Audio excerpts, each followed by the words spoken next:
Thank you guys for tuning in to our Jacket Nation Sports pregame show for week 3.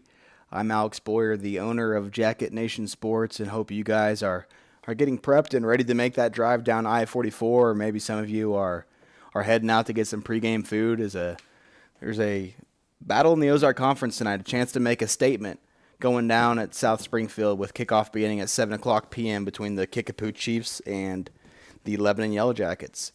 Before we get started, obviously I want to take time to thank our pregame show sponsors, Heritage Bank of the Ozarks, Jonesy's Travel Center, Missouri Cooperage, Shadle's Colonial Chapel, Mercy Hospital Lebanon, and then also a new sponsor on board today as Results Advertising has joined the team at Jacket Nation Sports. And just as we did last week, we're going to take some time at the beginning and always recap some of the other programs here at LHS in the week that they had before we start into football. We'll start with girls tennis and a big week, Mike Flanders joining me alongside. Should have introduced you, my bad, partner. It's all good. A big week this week for LHS on the tennis courts. The tennis team won matches over West Plains on Tuesday 9-0 and Kickapoo 7-2 earlier this week. I think that's the second time that Lebanon has defeated the Lady Chiefs in program history, so a nice little week for them. They lost to Glendale yesterday, but a hard-fought match against one of the top teams in the conference. And then moving down to volleyball, kind of had some exciting week covering some volleyball. The Volley Jackets beat Battle on Tuesday night in the 2023 home opener, and that was in straight sets. All three levels pulled out wins against the Spartans, and then Wednesday? Was it Wednesday? Mm-hmm. Wednesday night. We produced our first ever volleyball broadcast with commentary. I don't know how we got graded on that yet, but On a curve, Alex. That's right. On a curve. But Helias defeated Lebanon in 4 sets, but it was kind of fun to call that game a fun game between back and forth game between two talented teams. I would say that was a success, though, as far as getting to show off the talents that Jenny Collins is putting out on the hardwood this year. Yeah, balanced team. Getting some good ball control and some power game. From all the way across the front line, even the back line. Man, I was impressed by Collins, the control that she's got.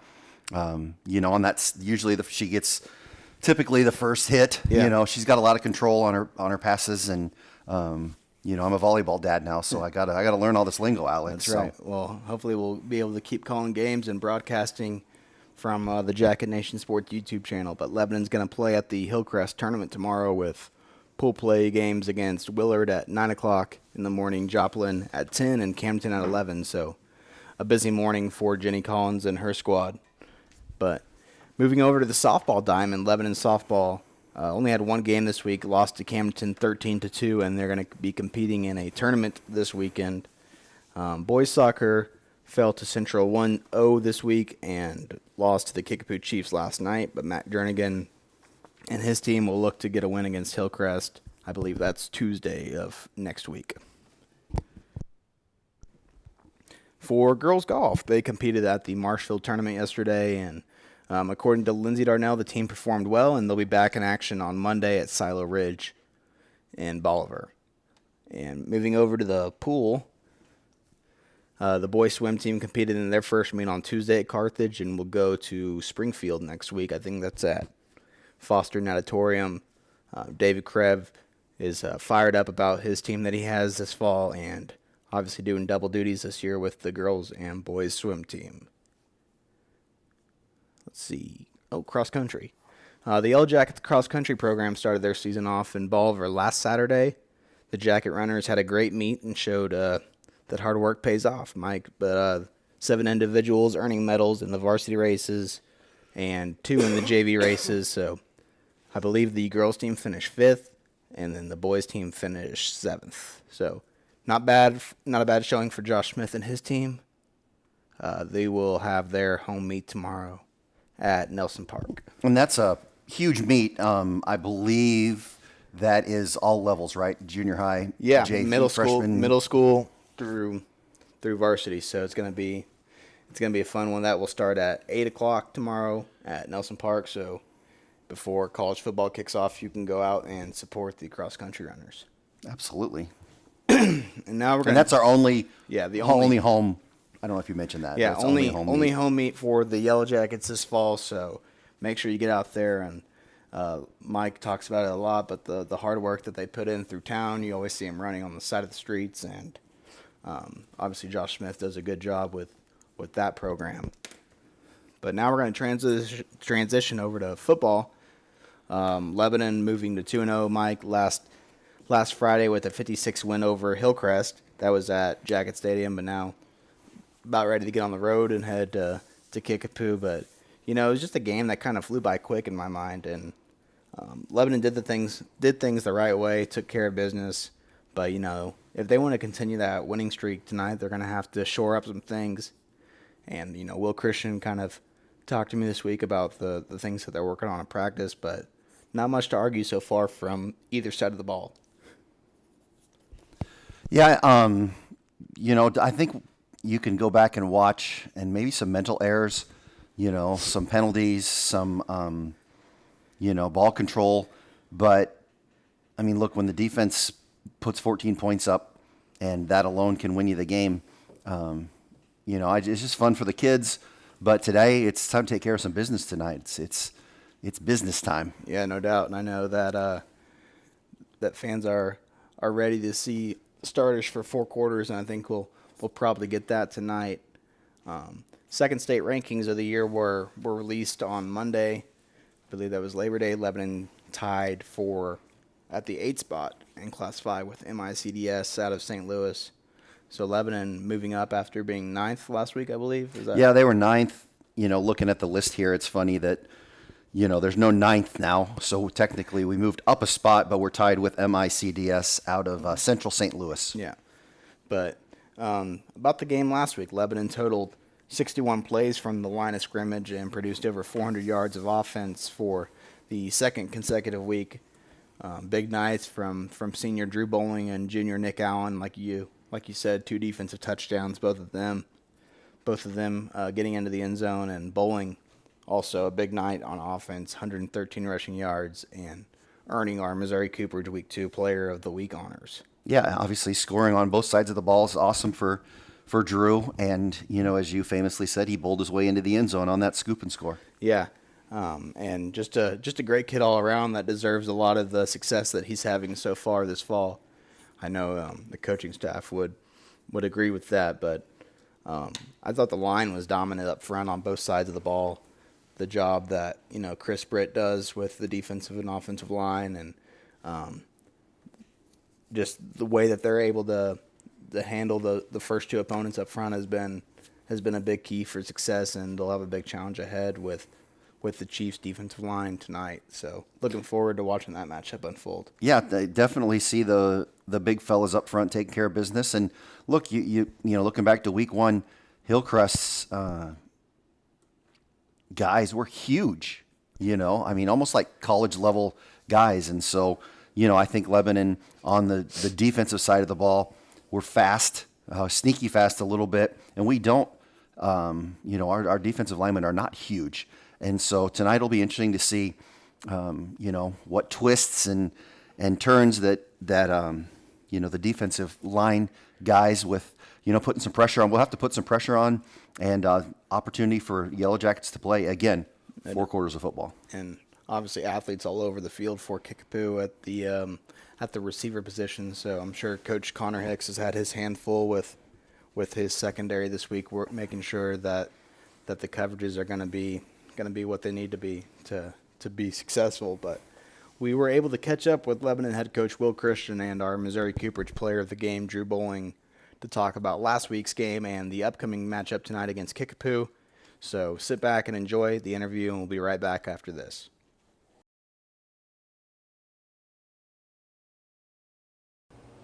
Lebanon head football coach Will Christian joining us on the Jacket Nation Sports pregame show. Coach, want to start things off by obviously wishing you a happy birthday today. This is recording on Thursday, but airing on Friday, so hope you enjoyed a good birthday today. Well, I appreciate that. It's when you get kind of crusty like me, celebrating them. I guess it's a double-edged sword, right? I'm glad I got another one.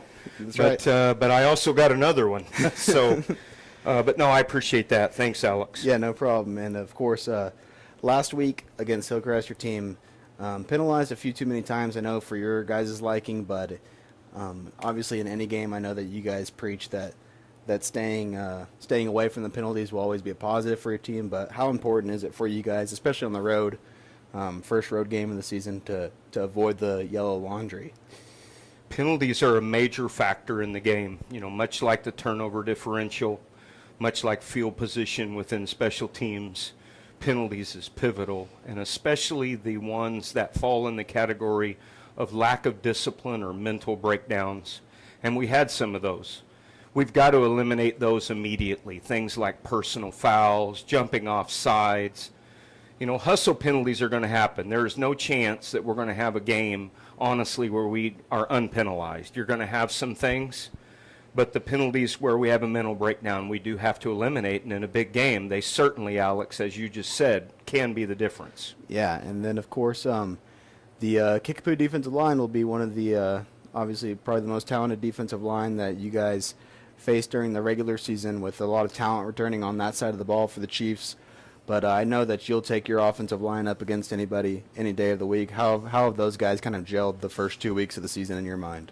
Yeah, I think we're improving there each week. We've got really 3 new faces, with Conrad and Howe as returners. We're using Gunner really, for the most part, primarily as our nose right now and a little bit of tight end.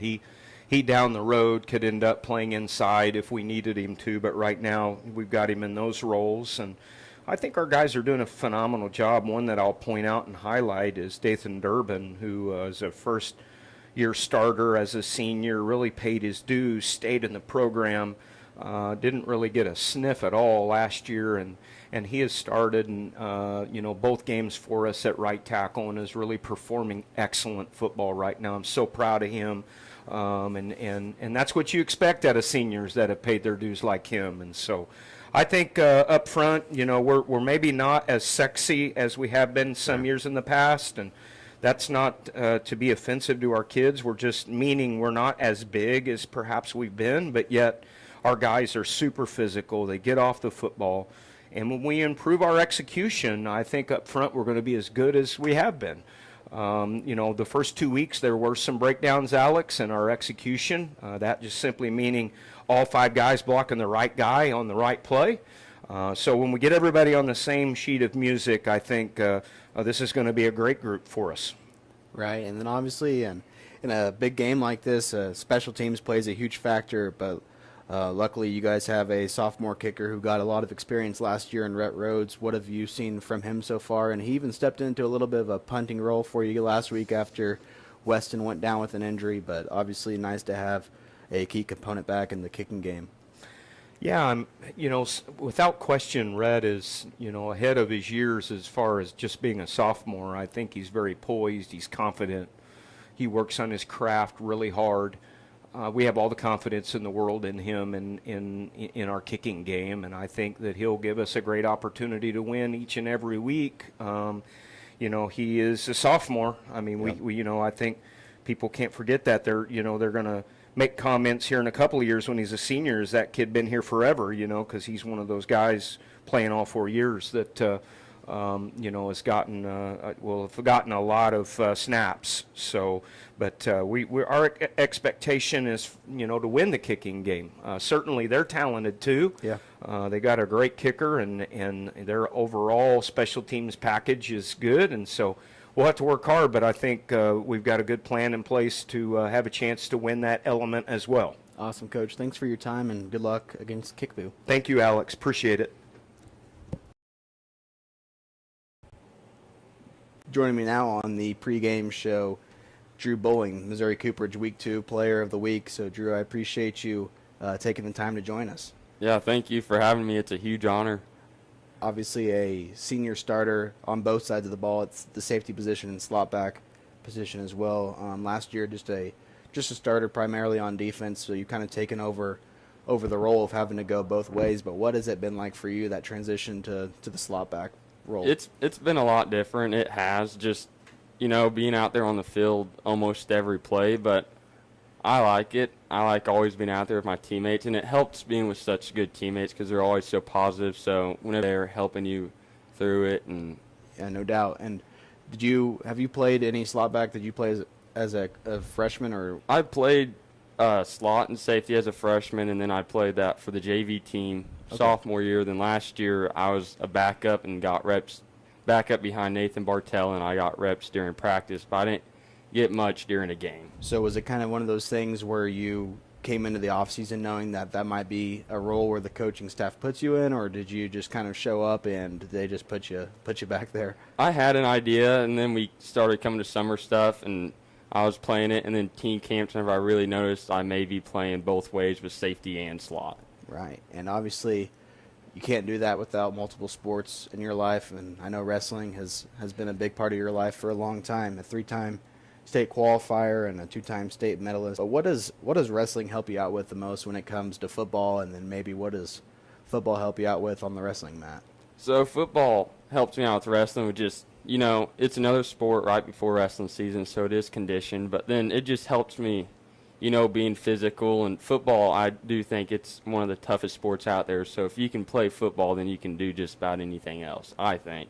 So it just helps me being mentally tough for wrestling. And then wrestling, it's helped me a tremendous amount with football because just wrestling, you're always going against someone. You have to be physical, and that just, I feel like, plays a big part in football. Yeah, no doubt about it. And then obviously when it comes to form tackling, it's kind of the same, not necessarily the same technique as a takedown, but you are wrapping the person up. And yeah, and like if you're trying to tackle someone, it's about the same. I feel like it's the same almost as shooting like a double leg in wrestling, and I've been doing that since I was 5, so that really helps me out. Yeah, no doubt. And then, we haven't even got to your stat line from last Friday, but a big night for you here at Jacket Stadium.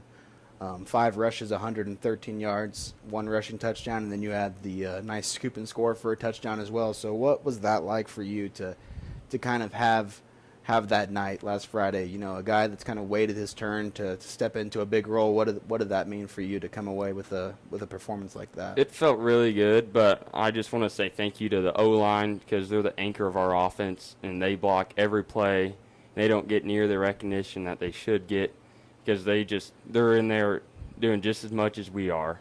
And I want to thank my other slot, Abe Allen, the receivers, Cannon Roark, and Hoyt Honey, then the fullback, Jax, and then the quarterback, Gavin. Everyone plays their part, and it takes all 11 guys on offense to make a play happen. No doubt about that. And then obviously a big challenge awaits you guys in Springfield with the undefeated Kickapoo Chiefs hosting you guys. So what are some of those things that you've worked on in practice this week to kind of shore some things up after the first 2 weeks of the season? We haven't added too much different things. We're really just working on small details on both sides of the ball, just because we know, everyone on the team knows that if we play smart and play tough every play, there's no doubt we should win the ball game. No. So we've really just been working on critiquing small things, small details, and getting those right. Awesome. Well, I appreciate you taking the time to join us. Best of luck to you guys against the Chiefs. Thank you.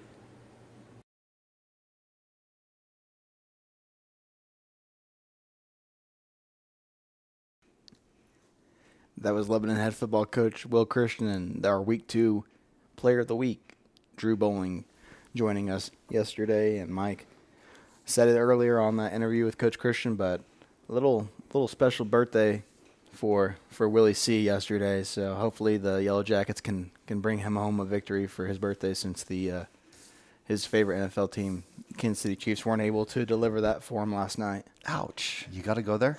Sorry. No, you got to give it to the Lions. I love seeing them succeed.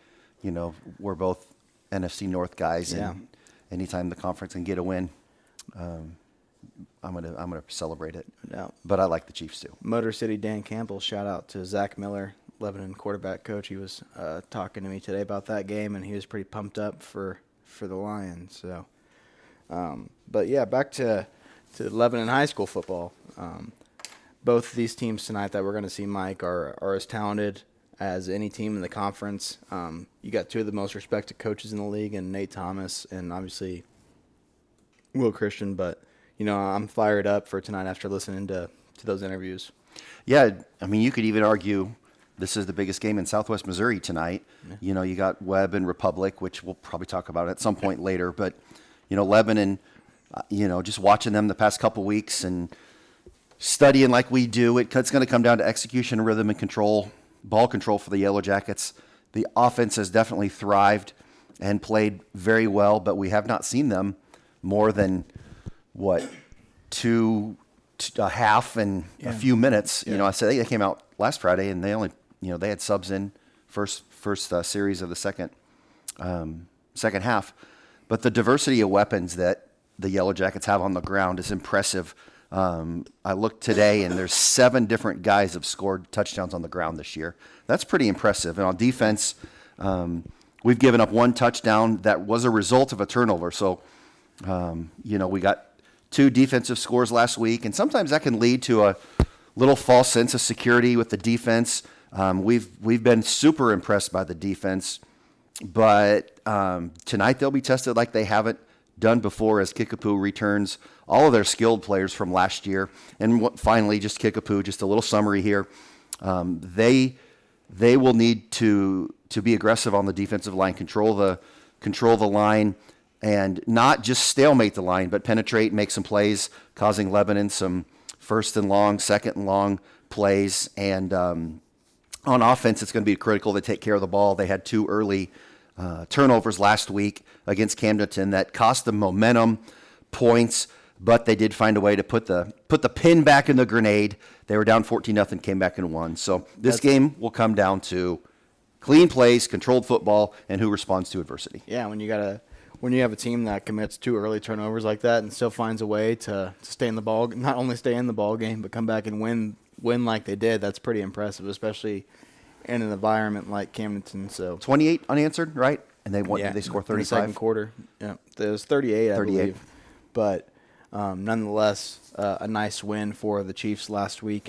But Mike, I don't know if it's the homer in me or anything like that. It might be a little bit biased, but Lebanon's the defending Ozark Conference champions and has kind of been at the top of this league for the last few years. And I kind of feel like Kickapoo has been the team that's gotten more notoriety throughout the offseason. And people are kind of making this game more about the Chiefs than the Yellow Jackets. And I don't know, it just kind of rubs me the wrong way when I see, headlines about Kickapoo and not really about Lebanon. So. You're always going to get, Springfield coverage will always promote them. But Alex, you're giving some bulletin board material here. It's too late to put it in the bulletin board at Kickapoo. But I'm just saying. I think I was talking with Zach Miller this week, and it's just kind of irritating that Lebanon hasn't. And I'm sure it's the schedule so far for Lebanon's kind of been easy, but they're a team that's proven that they can win big games and at any given time. But we'll see. Well, the big game tonight. This game, we're not projecting too far ahead, sure. But likely, whoever takes care of business tonight could share at least part of the conference championship, no doubt, and host a couple games going into districts. The big thing for Lebanon against Kickapoo in years past has been the early turnovers. I mean, the games that Lebanon has lost, they've given up the big explosive plays at the beginning of the game, and then have turned the ball over as well. So Lebanon's going to have to take care of the rock tonight. Of course, that's a big deal in every game, but more so whenever you're on the road.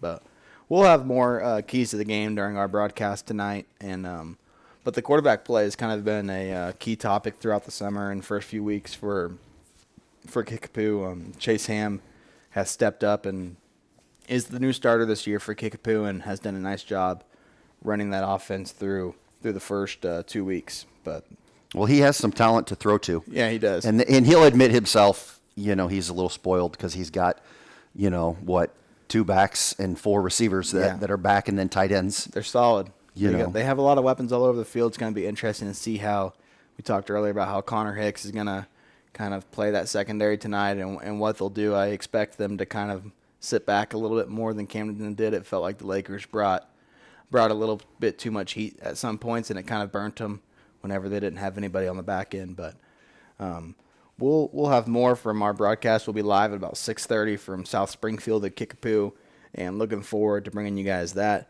Of course, there's other Ozark Conference games that took place around the area last Friday. We talked about Camden losing to Kickapoo 38-21, and you talked about the 14-0 lead that Camden had, but 28 unanswered points from the Chiefs in the second quarter, and they didn't look back after that.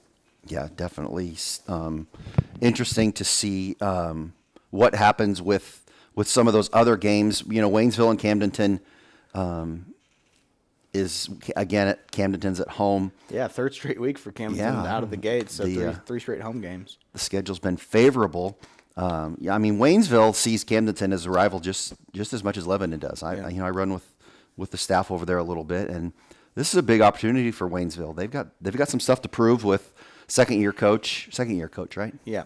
And you also got some travel games, with Glendale headed to Rolla and Parkview making the trip up 13 north to Bolivar.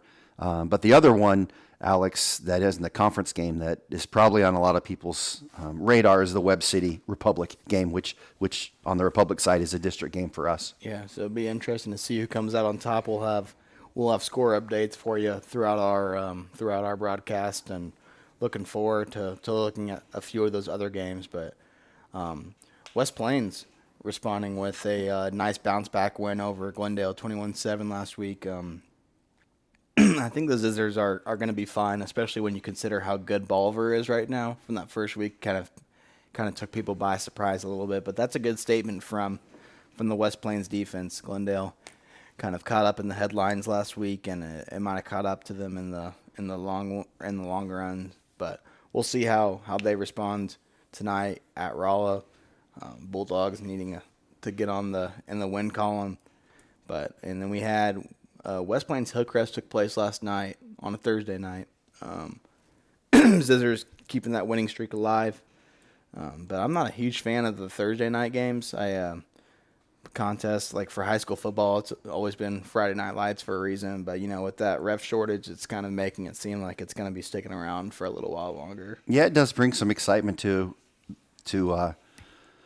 Thursday night, probably maybe a little hangover for some of the athletes on Friday, and an odd extra day of prep to mess with everybody's schedule. I preferred Lebanon Saturday game last year. That was fun. That was definitely, and Lebanon got 2 Saturday games with the district game against Carthage. Yeah, so be interesting to see how long Misha keeps that around. But you talked about. Some of the other matchups tonight, Waynesville, Camdenton, Parkview going to Bolivar, and it kind of seems like the Liberators are the team that's kind of getting a lot of the headlines right now, deservedly so. The hype around Jamie LaSalle's team in his first year kind of seems to be real. Yeah, Jamie LaSalle has kind of come in hot. He traditionally's kind of been a little bit more smaller school guy, so I'll be curious to see how he makes some of the adjustments. Moving towards the heart of the Ozark Conference schedule. When you go to, he's got to make the trip, or at least games here. Yeah. And I think they'll host Camden. I think it was at Camden last year. But you get to the teeth of the schedule, and we'll see how they do. Yeah. Well, Camden just. You didn't think Camden has 9 home games this season? It kind of seems that way so far through the first. I don't know.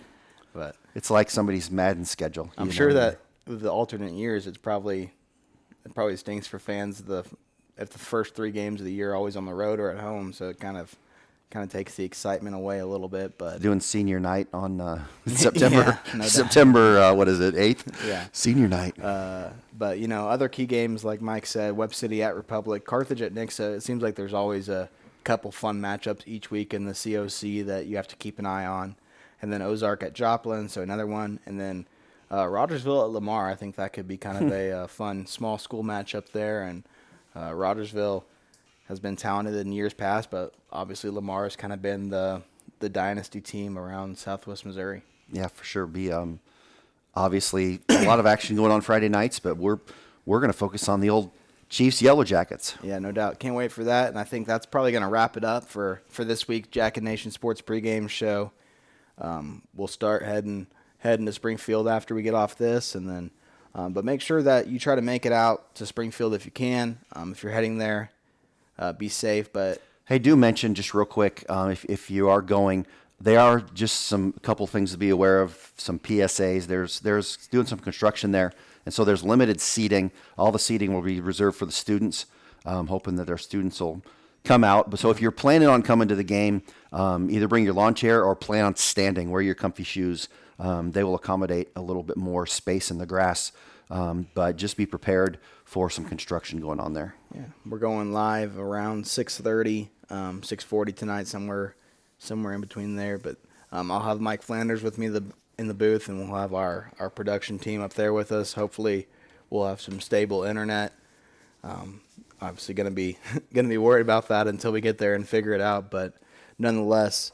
Looking forward to another week of high school football. Our pregame show is live every Friday, and next week Lebanon's back at home against Bolivar.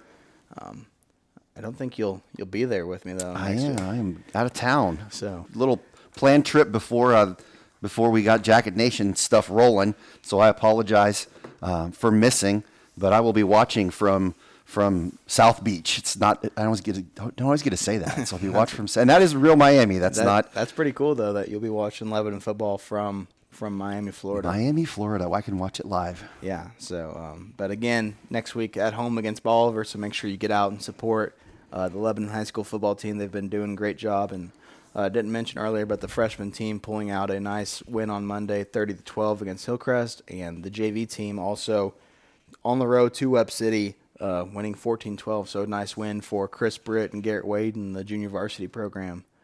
But, yeah, I want to thank our pregame show sponsors, Heritage Bank of the Ozarks, Results Advertising, Jonesy's Travel Center, Missouri Cooperage, Shadle's Colonial Chapel, and Mercy Hospital Lebanon.